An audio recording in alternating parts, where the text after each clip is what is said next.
Mesdames et messieurs, bonsoir, bienvenue sur votre plateau Entreproms. Comme vous le savez, nous parlons d'entrepreneuriat, de projets, de création, d'innovation. Et aujourd'hui, on a un super plateau. On reçoit encore des jeunes que des jeunes. Alors moi, j'adore la jeunesse, j'adore les jeunes, surtout qu'on a toujours des idées pour faire de superbes choses. Donc tout à l'heure, on va vous présenter nos invités. Donc nous allons recevoir 3 jeunes étudiantes guadeloupéennes sur 4 donc, qui ont créé une web radio qui s'appelle Petit Sel FM. Donc je suppose que vous en avez peut-être déjà entendu parler. Donc nous avons en plateau Nancy, Soraya et Myrline et qui, pendant le confinement, en ont profité pour aider les jeunes Antillais à lutter contre la crise et à lutter contre l'isolement qui a été créé par cette situation inédite. Donc elles vont vous parler, elles vont vous présenter leur projet, elles vont vous parler de la web radio qu'elles ont lancée. Avec nous aussi cet après-midi, nous avons un jeune, très beau jeune homme en plus, qui s'appelle Xavier Prétérit et qui est un jeune investisseur immobilier, infopreneur et c'est un auteur aussi d'origine guadeloupéenne. Il a débuté avec un petit salaire et avec son petit salaire, il a réussi à se former et à investir dans l'immobilier. Il va vous raconter son parcours et vous allez voir que franchement, on a vraiment de quoi faire et on a vraiment de super entrepreneurs dans notre département. Bonsoir à tous et bonsoir à vous sur le plateau. Bonsoir. Alors, on va commencer par qui? Honneur aux dames, on fait pour aujourd'hui? Très bien. Bon, un petit peu de galanterie. Alors, mesdames, vous avez lancé une web radio qui s'appelle Petit Sel FM. Donc, est-ce que je vais vous laisser vous présenter? Est-ce que vous pouvez nous expliquer votre parcours et l'histoire de la radio afin qu'on puisse tous découvrir ce que c'est? Bonjour déjà. Et nous sommes déjà 3 amis. Donc il manque une personne, comme l'a dit, Lilian, qui est en hexagone pour des motifs personnels et professionnels. D'accord. Et du coup, en fait, quand il y a eu le confinement, et, déjà nous sommes tous de manière dispatchés sur la France, donc il y en a à Montpellier, et nous sommes sur Paris, mais pas au même endroit. On se sentait déjà seul en fait. Donc moi j'ai eu le temps de rentrer en Guadeloupe avec ma famille, mais du coup les filles n'y ont pas du tout. Et on a senti ce besoin, déjà qu'on se parle assez souvent, mais malgré ça on a senti ce besoin de devoir se parler alors qu'on se parle assez souvent. Donc on s'est dit, vu qu'on a l'habitude de parler, de débattre entre nous, d'avoir vraiment des débats très animés, très controversés. Ah oui, en plus on adore. Ah oui, on adore ça. Donc on s'est dit, pourquoi pas faire profiter les autres ultramarins, les jeunes, pas forcément ultramarins, mais ceux qui en ont envie. Peut-être que ça va permettre déjà de lutter contre l'isolement, parce qu'on ne pouvait plus sortir, donc on faisait ça le vendredi soir, après Koh Lanta, donc ça me faisait une suite de soirée. Et du coup, très vite, ce petit rendez-vous il est devenu hebdomadaire, les gens l'attendaient. Et on s'est laissé tenter par le jeu, donc on cherchait tout le temps des nouveaux sujets, on se puisait nos thématiques dans l'actualité, donc sur Internet, un peu international, des actualités aussi locales. Et après, on en faisait des sujets, les gens pouvaient commenter en live sur la web radio. Et du coup, on pouvait aussi avoir des appels. On s'est laissé tenter par le jeu de la web radio et finalement, ça a plutôt bien fonctionné. D'accord. Donc, on avait vraiment peut-être jusqu'à 300, voire 400 auditeurs par soirée, parfois. C'est bien. Oui, plutôt pour des amateurs, on va dire. Et ça a continué jusqu'à juin. Après, comme il y a eu le déconfinement, donc on s'est un peu stoppé, puisqu'on a retrouvé un peu l'activité et du coup, on avait du mal à se synchroniser. Et jusque-là, donc on a fait ensuite un autre format et peut-être on va parler après, je laisse mes copines parler. Alors vous, c'est Myrline, c'est ça? Myrline. Alors là, maintenant, on est avec Nancy. Oui, c'est ça. Moi, je voulais juste revenir sur ce que Mimi a dit. Pardon, j'ai dit Myrline. En gros, en fait, aussi, on s'est rendu compte que pendant le confinement, il y avait beaucoup de live Instagram, mais ce sont des DJ qui le faisaient. C'était toujours à peu près les mêmes choses. Des lives Instagram de DJ, de musique, des versus. Des choses de divertissement. Voilà, faites par les artistes. Et moi, en fait, j'ai été voir mes amis et je leur ai dit, mais en fait, pourquoi on fait pas... Des choses de société. Voilà, parce qu'en fait, on a beaucoup de choses à dire plus personne lance la chose. Et du coup, je trouverais ça super. Qu'il y avait un manque, voilà, au niveau de la communication. Alors, comme a dit Merline, on parle beaucoup, on parle tout le temps, on a tout le temps des débats animés, controversés sur des sujets où on n'est pas tout le temps d'accord. Et je sais qu'il y a des gens aussi, ils n'ont pas forcément l'espace pour débattre dans leur cercle. Peut-être que les gens qu'ils fréquentent ne débattent pas, peut-être qu'ils ne parlent pas de ça. Donc, c'était important de donner une plateforme aux personnes, à nos auditeurs, pour s'exprimer, pardon.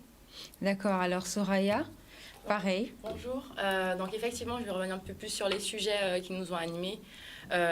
Donc, à la base, on utilise Twitter. En fait, on est sur Twitter et on a l'habitude de débattre sur Twitter avec nos communautés respectives. C'est-à-dire qu'on s'est rendu compte que sur des sujets précis, comme typiquement, on a parlé du magico-religieux. Et ce qui nous animait, c'était de voir qu'on avait tous des croyances différentes, des opinions très différentes dessus. Et donc, l'idée, c'était vraiment de partager des opinions, des connaissances. Parce que l'idée, c'était pas uniquement de partir sur un débat d'opinion, mais de partir quand même sur... Vous n'êtes pas dans la confrontation. Pas dans la confrontation. Et on était surtout dans le partage et la transmission de connaissances, puisqu'à chaque fois en amont, on faisait la sélection de nos sujets une semaine en avance. Puis on se dispatchait un peu quelle opinion on voulait défendre. Enfin, on regardait déjà entre nous qui défendait quoi. Et après, c'était d'aller chercher quand même des articles scientifiques, trouver des auteurs, trouver des références. Quand même sourcer nos propos, donner un peu plus de profondeur aux sujets, aux thématiques qu'on pouvait aborder. Et en fait, après, ça nous permettait de vraiment débattre avec les auditeurs. Et après, on leur faisait un petit résumé des sources qu'on avait utilisées pour pouvoir débattre. Donc, l'idée n'était pas de rester dans quelque chose de très superficiel et juste être dans la polémique, mais vraiment d'aborder des sujets de société qui nous touchaient, nous, ultramarins, d'avoir un espace vraiment de discussion qui nous concerne, puisque en fait on est des étudiants guadeloupéens qui sommes partis pour faire nos études et il y a pas mal de sujets. Ne serait-ce que sur ce point. Moi-même, sans faire des débats, nous on en parle régulièrement parce que c'est vrai que c'est dommage que nos étudiants soient obligés de partir. Des fois, ils ne reviennent pas. Donc j'imagine que juste sur ce point-là, vous avez eu de quoi. Voilà, vous aviez de la matière. Et alors sous Twitter, en plus, vous ne devez pas vous ennuyer parce que les TT qu'il y a en ce moment, je ne sais pas si vous les prenez des fois, mais en ce moment, c'est vraiment le feu. C'est que, en fait, parfois pour nos sujets sur les TT, en ce moment, c'est que je suis obligée de pas trop regarder, puisque en vacances oblige, on essaie de se déconnecter au maximum. Mais c'est clair qu'on prend la plupart du temps nos sujets sur les tendances actuelles. Par exemple, notre premier sujet, c'était la e-réputation. Donc, c'était en relation, effectivement, au TT. Donc, en fait, pendant le confinement, donc ça a commencé pendant le confinement, c'était les lives Instagram sur... donc, il y avait beaucoup de filles qui dansaient, qui étaient sur les lives. Donc, en fait, il y avait pas mal de débats par rapport à ce sujet sur des hommes qui avaient certaines opinions et des femmes qui avaient certaines opinions. Donc, on s'est dit, on va faire un sujet sur la e-réputation, voir un peu ce que ça englobe, voir un peu ce que les points abordés, les conséquences. Donc, ça va vraiment fonctionner. On a fait ça, on a fait aussi sur la cancel culture. Donc, c'est la culture du boycott au moment T, donc par rapport aux réseaux sociaux, et tout ça. On a fait comme sur l'Asie, le magico-religieux. On a fait aussi Kilti Arseta. On a fait la loyauté. Ah, bien. On a fait aussi la xénophobie en Guadeloupe. Avec la intéressant, place, l'immigration et tout ça. C'était super intéressant. J'imagine. En fait, du coup, là, on a sourcé au maximum. Et faire ce genre de recherche, même pour notre culture générale, c'était très intéressant. Puisque, en fait, on ne se rend pas vraiment compte de tout ce qui peut se passer en Il y a beaucoup de clichés des fois, par exemple. On connaît un peu par rapport à l'école et tout ça, mais faire vraiment des vraies recherches, c'était vraiment très intéressant. Et dernièrement, du coup, pour notre live talk qui s'est passé à la Brasserie Pop le 5, on a fait sur la sexualité, pareil, on a trouvé pas mal d'articles. Et c'est dommage parce que c'est des articles, comme je vous l'ai dit, c'était sur la sexualité en Guadeloupe, entre tabou et hypersexualité. Et en fait, on a remarqué que les articles concernant la Guadeloupe, c'était vraiment par rapport... ça partait de postulats négatifs. Oui, beaucoup de clichés. Voilà, beaucoup de clichés, ça partait sur la maladie, donc ça parlait beaucoup du VIH. En partant de là, ils faisaient des études. Et en fait, on s'est vraiment dit que c'était dommage, en fait, vu que nous, on n'était pas concernés, donc on n'avait jamais fait de recherche par rapport à ça. Mais c'est vrai que dès une fois qu'on fait des recherches par rapport à ça et que ça part du postulat qu'il y a Il y a un angle de vue qui est décliné dans tous les documents. Ça nous a un peu dérangé. C'est vrai qu'on s'est dit, le sujet était plutôt bien choisi.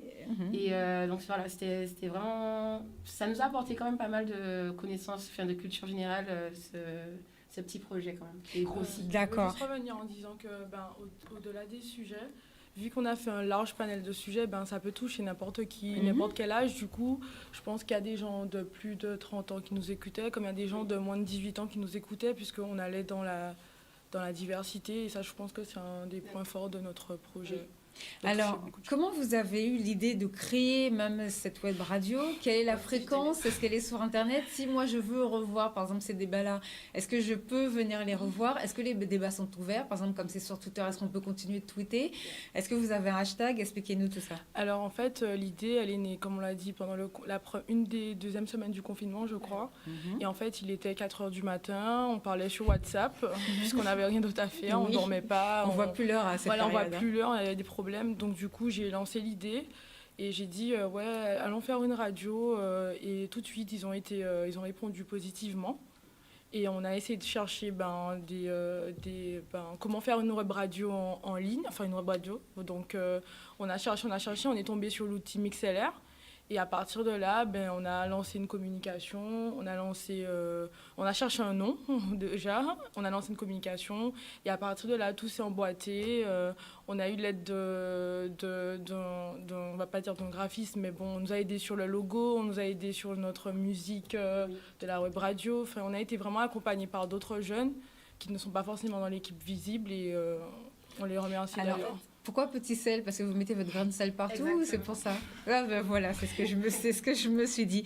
Non, c'est un très bon nom. Comment ça se passe, comme je demandais tout à l'heure, si on veut revoir les débats ou si on veut continuer d'y participer? Alors pour le coup, on utilise MixLR pour pouvoir diffuser la radio. D'accord. Donc avec notre le nom du compte qu'il faut suivre pour suivre la radio, c'est Petit Sel FM sur MixLR. Il faut suivre où? Ah, donc il faut aller directement c'est un site internet. C'est un site internet. D'accord. Notre radio est hébergée sur MixLR. Oui, c'est directement en direct, donc il faut aller directement sur le site, se connecter et après pas besoin de compte. D'accord. Il y a un espace en fait, un chat où les internautes peuvent directement interagir avec nous à partir du chat, ou sinon ils peuvent nous suivre le débat sur Twitter avec le hashtag Petit Sel FM. D'accord. En fait, ce qui est intéressant avec Petit Sel, c'est que, comme a expliqué Nancy, il y a eu un engouement, déjà, notre engouement à nous quatre, mais aussi, de nos communautés. Oui. On a eu un jingle fait par une artiste, Moussé. On a eu également le graphisme. C'était Roro Too Much. Et il y y a une chanson. En fait, on a fait le sujet sur... Sur l'engagement. On a fait un sujet sur l'engagement et les jeunes, donc au niveau des relations interpersonnelles, mais également au niveau de l'engagement solidaire. Et en fait, durant la discussion, il y a un moment, j'ai dit Moon en moins plus, en parlant d'un ami. Voilà. Et en fait, l'expression a été reprise par un artiste, elle a inspiré, il a fait une chanson. Et la semaine d'après, on a pu diffuser, il a sorti sa chanson, il y a eu... beaucoup d'engouement autour de la chanson, elle a vraiment très bien fonctionné. Donc en fait, on s'est rendu compte que en poussant nos idées à nous quatre, on se faisait plaisir et on se faisait plaisir aux autres. Ouais, et on faisait plaisir aux autres et que non seulement nous, ça nous poussait à continuer à s'informer, à monter des projets et ça poussait d'autres personnes également, ça profitait à d'autres personnes. Donc c'est pour ça que l'aventure Petit Sel... c'est très bien. Vous allez nous envoyer la chanson Moon en moins plus là, et comme ça on la passera la semaine prochaine. J'avais juste réagir sur ça, c'est que du coup vu que ça nous a poussé, en fait tout de suite les gérants de la brasserie Pop, ils nous ont, dès qu'on leur a parlé un peu du projet, ils nous a dit donc quand vous voulez, c'est bon, là vous avez un plateau chez eux. Voilà, donc c'est ce qu'on a fait le 5 avec le Pop Talk et directement il nous a fait confiance parce que c'était des jeunes aussi. Donc, ils nous ont dit, franchement, nous, on est là pour la jeunesse et tout ça, donc ça nous fait plaisir de vous ouvrir notre porte. Donc, on a trouvé un créneau, ils étaient totalement ouverts, ils nous ont tout fourni. Franchement, donc, merci à eux d'ailleurs. Donc, franchement, ça nous a pas mal aidés, puisque du coup, je pense qu'il n'y a pas beaucoup de gens qui nous auraient ouvert leur porte comme ça en disant, on ne se connaît pas forcément, mais c'est pour ça on a que confiance à votre projet et voilà. Non, mais c'est pour ça que tout à l'heure, je parlais de clichés, puisque les gens ont tendance, et vous avez vu, vous parliez de documentation, c'est parce qu'ils ont un angle de vue dû aux clichés qui sont là depuis tellement longtemps. Donc, l'histoire de les Antillais sont pas solidaires. Ouais. Tous les jours, moi, surtout depuis qu'on a commencé l'émission, là, on est à la fin de la saison 2, on commence la 3e saison la semaine prochaine. Tous les jours, on constate que c'est faux. Donc voilà, c'est important et c'est bien ce que vous faites parce que comme ça déconstruit ces clichés et ça donne des sujets et des bonnes idées. Ça ouvre l'esprit de nos jeunes. Donc merci pour cette présentation. Merci. On va revenir vers vous tout à l'heure. Pour l'instant, on va se tourner vers notre deuxième invité, Monsieur Xavier Prétérit. Bonsoir. Bonsoir. Alors, expliquez-nous ce que vous faites dans l'immobilier et comment vous avez fait comme ça pour exploser. Racontez-nous votre parcours. Ok, alors, qu'est-ce que je fais dans l'immobilier exactement? J'investis dans l'immobilier. Je m'organise pour avoir, on va dire, un cash flow, c'est-à-dire un cash supplémentaire qui me permettra de vivre par la suite de mes loyers. Et en fait, c'est ce que j'ai fait. Donc, je suis investisseur immobilier rentier. Donc, l'idée m'est venue comment? C'est parce que j'avais un petit salaire de base et je me rendais compte qu'il n'y a qu'une chose que je ne pouvais pas rallonger, c'est mon temps. J'avais 24 heures et mon salaire, il n'augmentait pas. Et même en faisant des heures sup, allez, au pire des cas, on me rajoutait 50 euros, mais pas plus, quoi. Oui, sinon ça fait trop d'impôts en plus. Exactement. Donc j'étais en fait un peu contraint entre le fait de vouloir gagner plus et être libre financièrement et travailler plus. C'était juste pas possible puisque j'avais que 24 heures. Donc du coup, j'ai cherché un moyen pour pouvoir avoir de l'argent à côté sans forcément me réveiller tous les matins. Et j'ai commencé à mettre l'accent sur l'immobilier. Comment est venue la première acquisition? Qu'est-ce qui a fait tilt? Comment vous êtes dit, allez, je me lance, j'achète? Alors, ce qui s'est passé, c'est qu'à la base, j'ai lu un livre qui s'appelle Total Recall. C'est un livre d'Arnold Schwarzenegger. Et c'est assez fou puisque je pensais qu'il était devenu millionnaire par rapport au cinéma. Par rapport au cinéma. Et en fait, c'est pas du tout ça. Là, c'est le travail. C'est le travail. Il a fait de l'investissement immobilier. Et je me suis dit, c'est bon, s'il l'a fait, je peux le faire aussi. C'est parti comme ça. Vous pouvez répéter ça pour que tous les gens comprennent ce que vous avez dit, s'il vous plaît? Voilà, je dis, s'il l'a fait, je peux le faire aussi. D'accord. C'est vraiment parti comme ça.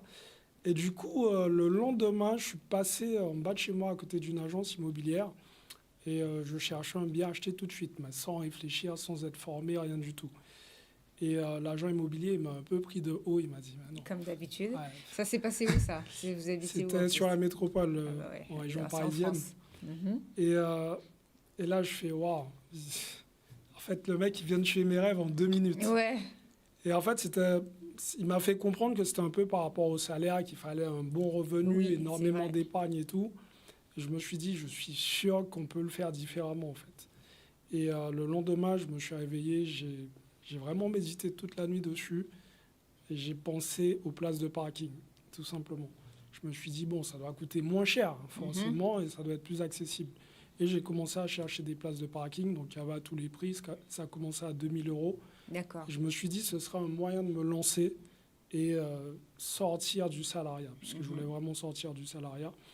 Et de fil en aiguille, j'ai acheté, je partais pour un parking, mais finalement, je suis reparti studio plus parking, première opération.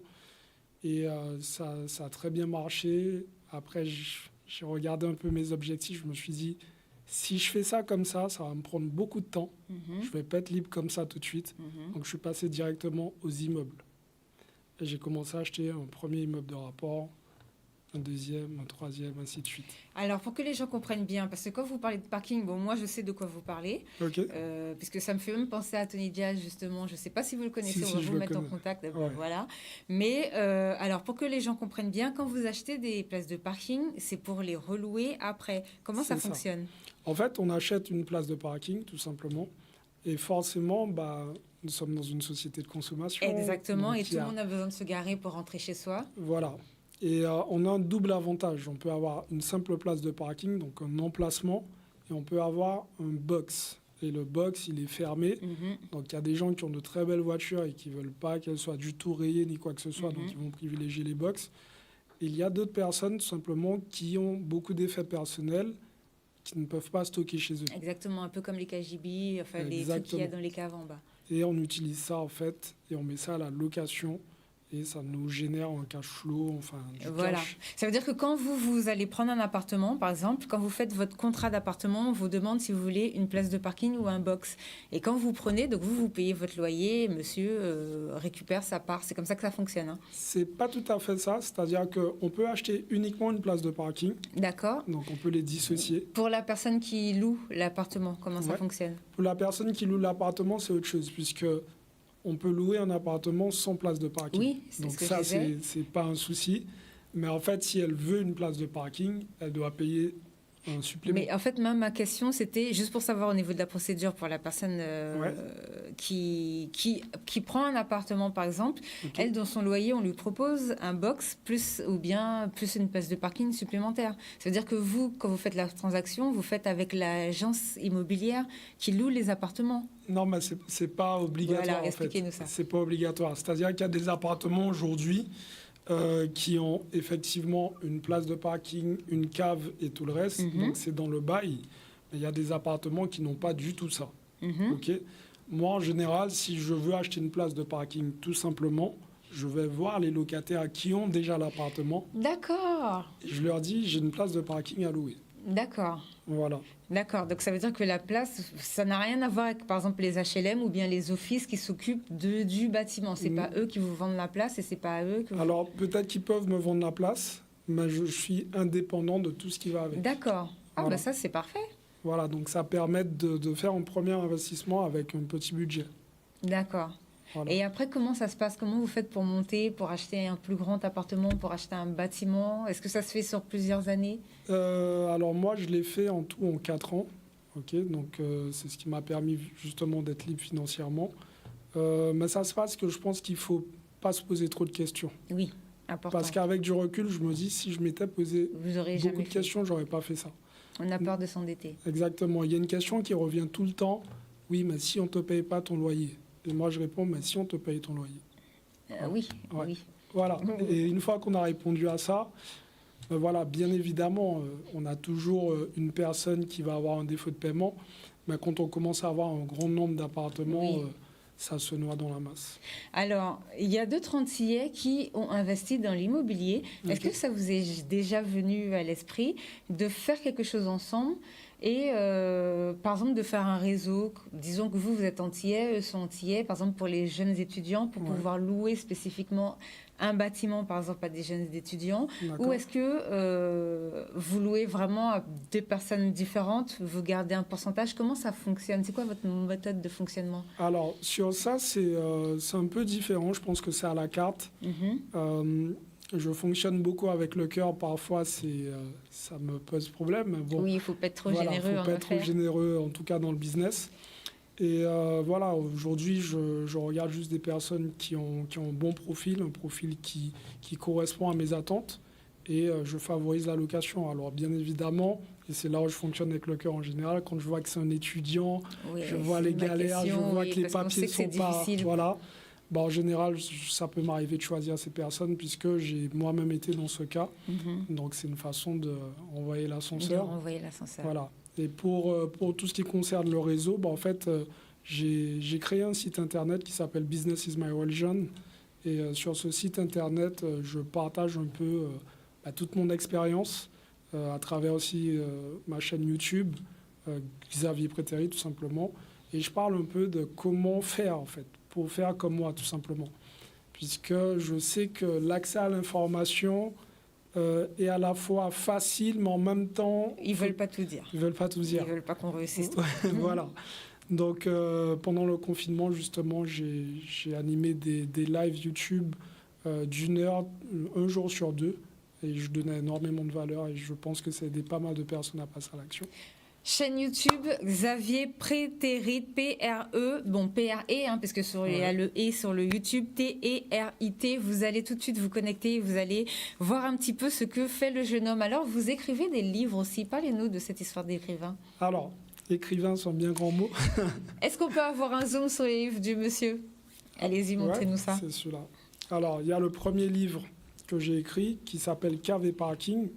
Et en fait, sur ce bouquin, c'était mon premier investissement, donc c'était une façon aussi pour moi de renvoyer l'ascenseur en disant comment j'ai fait et comment tout le monde pouvait faire.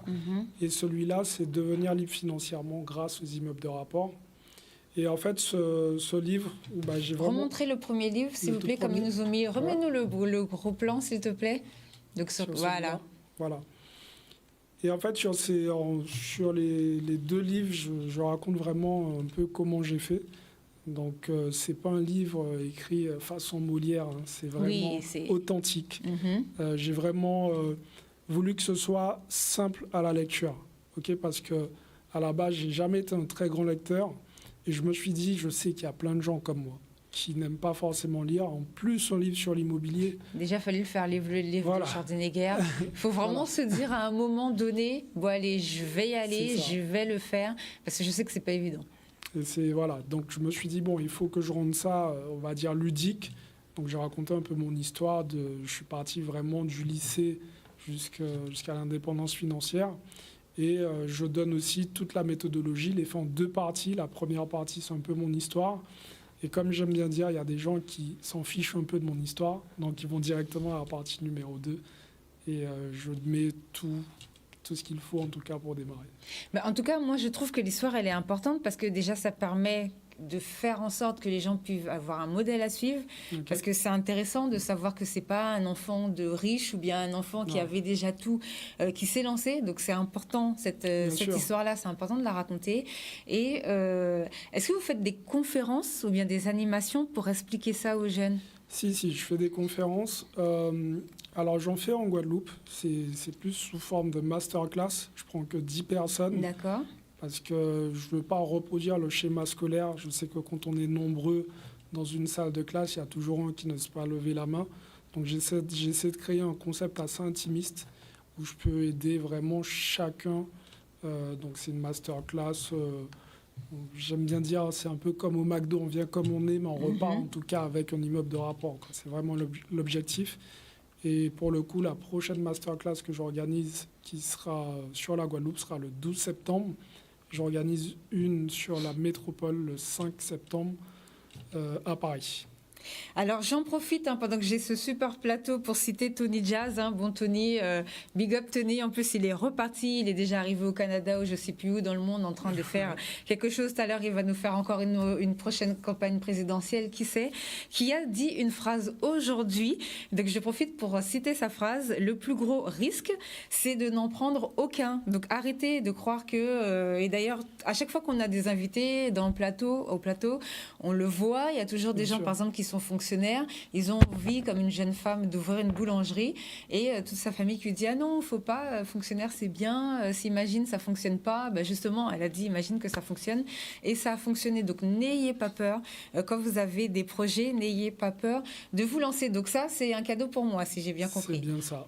Alors moi, je veux une dédicace, et pendant que vous faites la dédicace, c'est possible d'avoir un gros plan pendant qu'on a que... allez, attendez, faut marquer ça dans le marbre de Canal 10 quand même. Okay. Alors, pendant que vous faites la dédicace, je vais vous poser une question à tous les 4. Est-ce que vous allez nous faire un débat sur l'immobilier, justement un talk sur l'investissement immobilier? Parce que je pense que c'est un sujet très intéressant. C'est un sujet, tout à l'heure je parlais de Tony, pendant le confinement on l'a reçu, et c'est le secteur, donc l'investissement, c'est un des secteurs, on va dire, qui ne s'est pas effondré pendant la crise. Au contraire, les gens qui font des conférences ont fait de plus en plus de conférences pour expliquer aux gens que c'est maintenant qu'il faut investir, donc pas sur n'importe quoi, pas n'importe comment. Donc quand est-ce qu'on va faire un talk sur le petit sel pour pouvoir avoir toutes ces informations et pour savoir un petit peu comment ça se passe? Parce que nous ne sommes pas professionnels, donc dès qu'il est disponible et qu'il est prêt à parler, écoute, on peut organiser ça. Je suis toujours disponible. Non, mais ça se passe comment, du coup, si on veut faire un talk show sur l'immobilier, comment ça va se passer? Pour le coup, c'était le premier. Comme pour reprendre un peu le contexte, on faisait plutôt de la web radio tous les vendredis soirs pendant le confinement. Donc, comme dit Myriam, ça a duré d'avril à juin. Et en fait, au déconfinement, on s'est rendu compte qu'on n'avait plus de... nos vues ont repris. On a dû s'occuper. L'école a repris, Le travail. les responsabilités, le travail a repris. Donc, ça a été un peu plus compliqué de se caler sur le créneau, puisqu'on avait choisi le créneau de 23h, Oui. heure de Paris, 17h ici, pour pouvoir avoir les deux communautés de connecter. Et en fait, le Pop Talk, c'est quand ils sont rentrés en vacances avec Lilian, où la question s'est posée et on s'est dit on va faire un débat pendant qu'on est en Guadeloupe, pour pouvoir toucher aussi la communauté en Guadeloupe, vraiment pour la rencontrer. Donc le deuxième, pour l'instant, on est en préparation. On ne sait pas encore comment on va faire perdurer, en tout cas, l'événement en physique. C'est sûr qu'on est sûr de reprendre la radio. Oui. Peut-être à partir du mois de septembre. Physiquement, vous êtes où? Vous êtes à Paris, mais vous êtes séparés, vous n'êtes pas des mêmes départements? Oui, nous trois, oui, mais pas Lilian. Lilian est à Montpellier, pardon. D'accord. Et nous sommes en région Paris. Enfin, non, nous sommes à Paris. D'accord. Et donc, en fait, pour la suite, je pense qu'on va rester sur le modèle radio. Ok. Et après, à voir si on continue peut-être une fois par mois, une rencontre. Une rencontre. Voir comment ça évolue. En fait, on avait prévu de continuer une fois toutes les 2 semaines, mais on s'est rendu compte qu'on a quand même nos vies. Et c'était surtout l'école, avec l'école aussi, qu'on a des devoirs à rendre. On ne peut pas tout le temps assurer les recherches, une radio, rester super tard le soir. Donc du coup, en fait, c'était un petit peu difficile. Et en plus, là, on s'est dit peut-être en vacances, mais en vacances, en fait, quand on arrive en Guadeloupe, on n'est pas là pour se poser derrière une radio, on a envie d'aller profiter de la Guadeloupe aussi parce qu'on n'est pas là pendant 10 mois. Donc là, c'est vraiment à réfléchir, à voir comment on peut réadapter en tout cas le format à nos auditeurs. Rassurez-moi, le futur de la radio pour l'instant n'est pas encore en péril. Ça vient de commencer. Bon, très bien. La question de si on reprend mensuellement ou d'organisation. C'est vraiment d'organisation. Mais d'ici la rentrée, on aura réfléchi à tout ça. C'est déjà en cours, mais c'est vraiment une question de quel créneau on le fait parce qu'on veut que ça soit qualitatif et que vous ayez le temps aussi d'alimenter. De quelle manière on nous pousse tous les jours. Enfin, il y a des gens qui nous poussent tous les jours à nous dire oui, cherchez votre passion, faites un truc que vous aimez, ne pas lâcher. Donc je pense que peut-être par respect, mais par souci des gens qui nous poussent, on n'aura pas envie de lâcher la radio en tout cas. Mais c'est un bon projet. Comme on dit, la radio, elle a pris naissance dans un moment un moment difficile qui était la crise, le confinement. Aujourd'hui, c'est de voir comment on remet en fait cette énergie, comment on cristallise en fait ce projet sur la durée, comment nous on l'organise parce que par exemple Nancy et moi nous sommes sur la fin de nos études, on commence à rentrer sur le secteur le marché du travail, donc voir comment on a fait de la communication, Mimi en droit, Lilian en communication également, voir comment on organise, comment on l'insère dans nos vies, comment on fait perdurer le projet et voilà, comment on l'emmène le plus loin possible. Mais de toute façon, les intervenants, c'est par téléphone sur votre radio que ça fonctionne, donc les gens peuvent vous appeler directement. Il n'y a pas de souci pour ça. Et vous êtes en Guadeloupe ou vous êtes en France du coup? Non, je suis à Miami. Je vis à Miami actuellement. Ah bah continuez là mon fou, moi je vis à Miami. Oui, allez-y. Donc voilà. Donc je fais souvent la navette entre Guadeloupe. En plus c'est plus près et puis c'est mieux aussi. Voilà. Donc je suis aussi en métropole pour les conférences que j'organise. Donc voilà. Il y a combien de conférences dans une année? J'en fais une par trimestre. Ah, ça va. Voilà. Il y a le temps de la préparation et tout. Exactement. Vous allez investir aussi à Miami? Vous avez déjà commencé? C'est pas prévu tout de suite puisque le marché est vraiment différent. D'accord. C'est un marché, on va dire, qui demande une certaine maîtrise que je n'ai pas pour l'instant.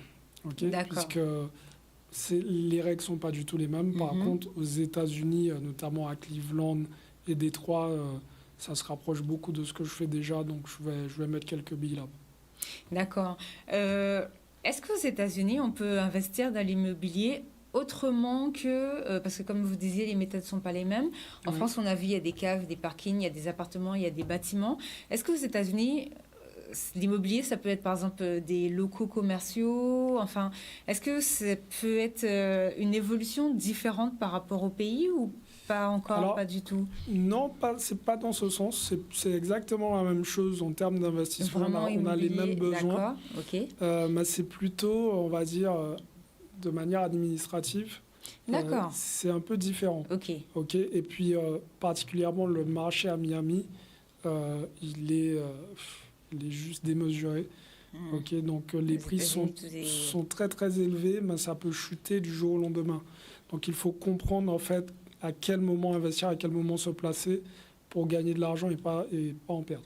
Par rapport à la situation géopolitique actuelle avec le Covid-19, est-ce qu'il n'y a pas des marchés qui sont en train de s'effondrer et sur lesquels il faudrait peut-être pas commencer à se positionner pour voir si ça pourrait fonctionner pour le futur ou pas? Par exemple, l'immobilier à Miami, maintenant ça s'est un petit peu amélioré, mais pendant le Covid, les prix ont chuté de 30-40%. Ah ouais. Voilà, c'est pour ça que c'est un marché qui est vraiment particulier. Puisque c'est une petite surface qui est remplie de millionnaires, milliardaires, etc. Donc, là, ça vaut le coup, par exemple, quand les prix chutent à 30%, ça vaut le coup d'acheter un studio. Ça vaut le coup de se positionner. Voilà. Mais il faut être sur place et faire l'affaire tout de suite. D'accord. Voilà. En fait, le gros avantage qu'on a quand on investit dans l'immobilier en France d'une manière générale, c'est qu'on bénéficie de l'effet de levier de la banque. On peut aller à la banque, dire j'ai 1 000 € de côté, prête-moi 100 000. Ok. Ça, c'est possible.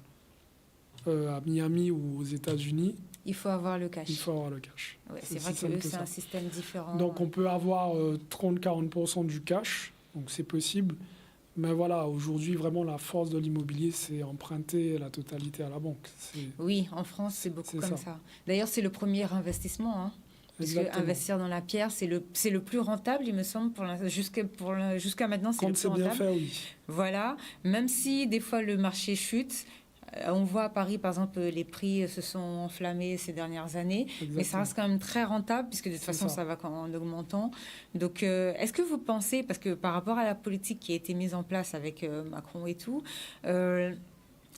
ils ont commencé à regarder pour éviter que les prix à Paris ne flambent trop. D'ailleurs, Anne Hidalgo, elle en a parlé. Je ne sais pas si vous avez suivi un petit peu la campagne, je suppose, puisque vous investissez dans l'immobilier. Donc, est-ce que vous pensez que dans l'avenir, ça va se stabiliser ? Parce que là, ils luttent pour que ça arrête de continuer de grimper, justement. Est-ce que vous pensez que ça va être intéressant toujours d'investir sur Paris ou qu'il va falloir se diversifier et aller peut-être un peu plus dans les campagnes ou dans les villes où c'est beaucoup moins cher, donc peut-être que vous pouvez en acheter plus, mais peut-être que vous faites moins d'argent dans les rentrées. Comment ça va se passer justement, c'est une très bonne question, puisque ma stratégie à la base, c'est de ne pas investir dans Paris et ses alentours, mais vraiment attaquer les petites villes à côté. Donc on peut avoir tout ce qui est Tourcoing, Lille, c'est des villes qui sont un peu moins grandes. Et là, ça reste intéressant. Et là, ça devient intéressant puisque le prix de l'immobilier est très bas, donc on ne prend pas trop de risques. Voilà, les loyers sont assurés. Les loyers sont aussi assurés, hein. Les loyers sont normaux, oui, par exemple, un appartement, la personne va payer 300, 400 €. Ce n'est pas très élevé par rapport à Paris. C'est pas élevé par rapport à Paris. Le loyer sera à 1 000 €, mais où vous prenez plus de risques que la personne ne paye pas. Exactement.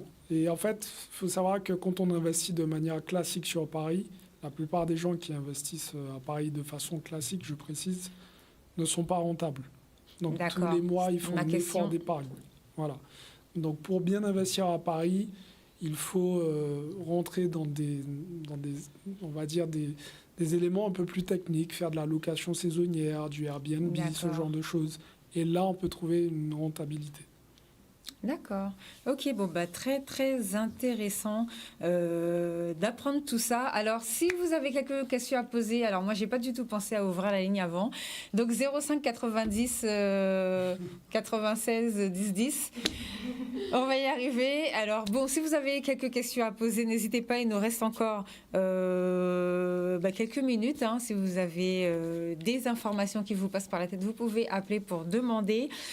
Comment ça s'est passé ? Bon, on a vu ce que vous avez fait pendant le confinement. Donc vous, ça vous a pas du tout, c'était pas la crise, on va dire pour vous. Voilà, donc ça s'est bien passé.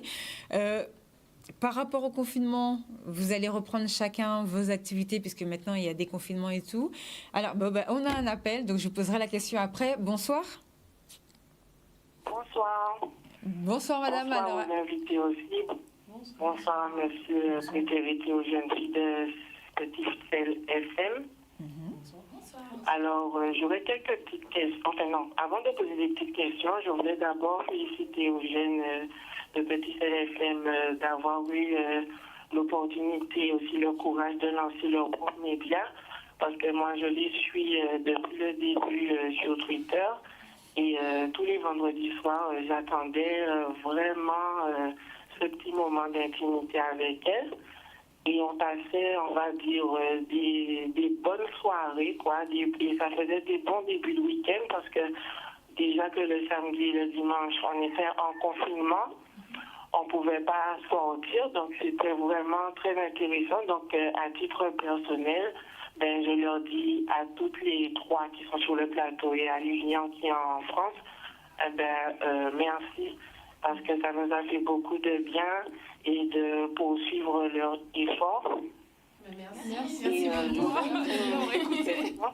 Pour ceux qui auraient aimé, par exemple, suivre de manière mainstream leurs médias, est-ce que vous avez peut-être fait des prospections avec des médias en Guadeloupe? Par exemple, je sais que Canal 10 a une radio. Et voir si vous pouvez pas faire une collaboration pour diffuser sur leur Facebook Live ou sur leur... On va parler business après. Hein. Bah, écoutez, on va en parler à la direction. Oui, très pertinente cette question. Merci d'avoir ouvert le débat.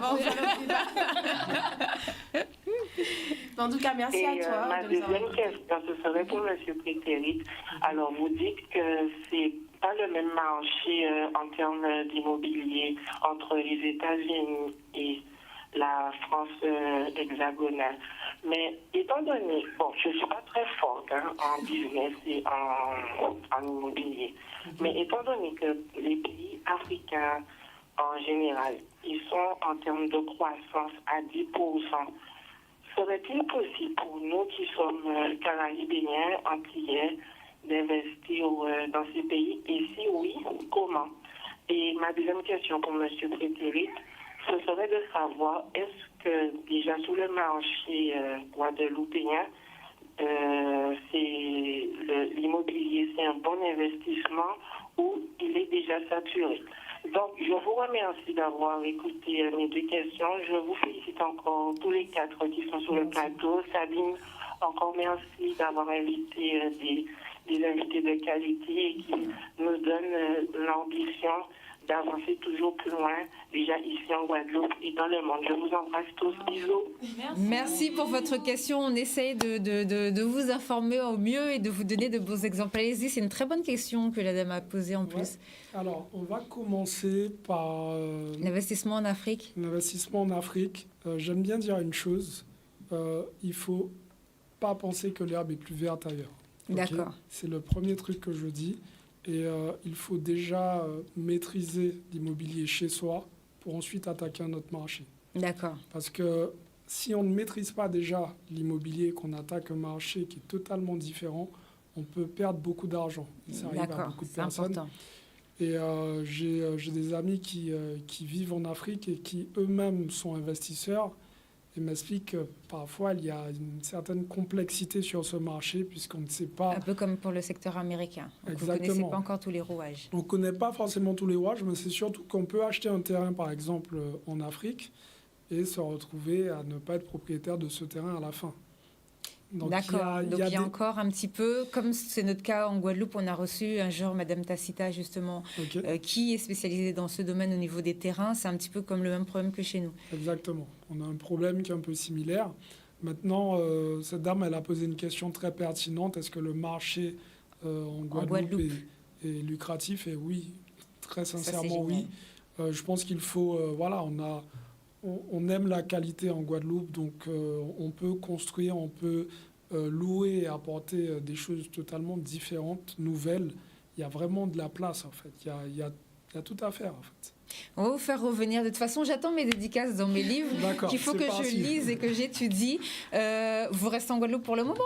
Je reste en Guadeloupe jusqu'à début septembre. Je pars le 2 septembre. Bon, bah, après, vous reviendrez, de toutes les façons. Ouais, je reviendrai. Bon, quand vous revenez, vous m'appelez, comme ça, moi, je vais étudier vos livres, là, et on va faire une émission spéciale pour l'immobilier en Guadeloupe. D'accord. Avec Madame Tacita, on va la faire revenir, et comme ça, on pourra regarder. Et si ça vous intéresse vraiment, parce que ça peut être vraiment un point très positif, l'investissement en Guadeloupe, on pourra vraiment faire une émission spéciale pour ça, et comme ça, on préviendrait les téléspectateurs. Et parce que c'est très intéressant, l'investissement immobilier, surtout pour les gens qui ont travaillé toute leur vie en France et qui, après, quand ils viennent passer leur retraite, des fois, c'est compliqué, surtout avec les terrains. Il y a des trucs les terrains ne sont pas divisés, enfin voilà. Donc, savoir comment investir dans notre immobilier, c'est important parce qu'on ne peut pas passer notre vie à dire sur les réseaux sociaux « Ah, yoka, vine, ce site, tout pas tout, yoka, vine, acheter tout ça, nouni. » Et nous-mêmes, nous pas qu'à acheter. Bon, alors c'est de ma faute, j'ai ouvert la ligne trop tard parce que j'étais passionnée par l'émission, là. Du coup, on n'a pu prendre qu'une seule question et l'émission est déjà finie. Pourtant, je sais que quand on ouvre la ligne, Chicano, c'est même déjà là. Salut Chica, il est déjà arrivé. Donc on va lui laisser un petit peu la place. Et d'ailleurs, on va parler avec lui pour voir s'il y a moyen que vous fassiez quelque chose avec lui.